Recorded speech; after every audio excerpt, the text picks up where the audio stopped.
पढ़ाई की होला इस कुलिया में बहुते लड़ाई कि धाके कोनो गड्ढा खींच ले बा दुपट्टा हमर जुआ जरा दिले बा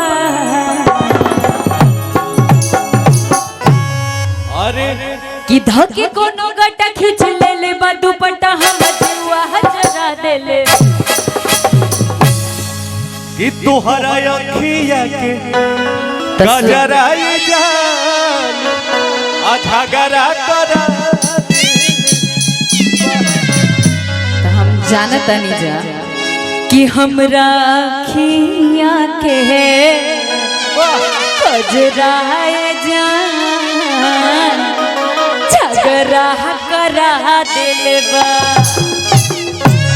कि मान करे छोड़ दी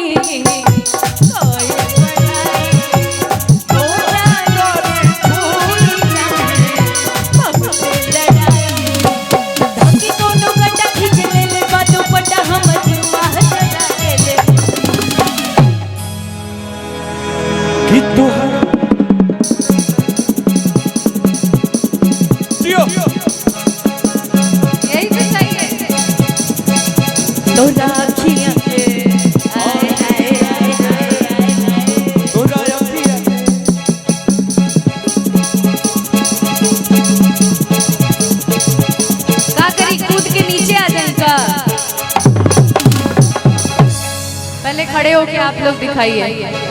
चलिए एक बार हाथ से ऐसे आइए तो एकदम बिहारी ठेठ अंदाज में कि हमरा अखियां के आप सबको क्या गाना है? आए हाय आए हाय हाय हाय हाय हमरा अखियां के हमरा अखियां के हमरा अखियां के गजराए जान झगड़ा करा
क्या सोच रहे हो? दूर चुनरी बाझल कौआ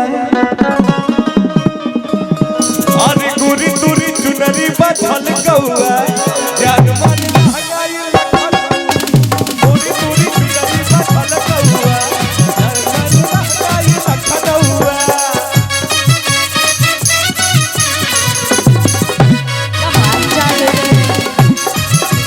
भैया ये तो मैच हो गया। हाँ क्योंकि तुम मेरा वाला गाना चुरा लिए। अरे गोरी तोरी चुनरी बा लाल लाल रे अरे गोरी तोरी चुनरी बा लाल लाल रे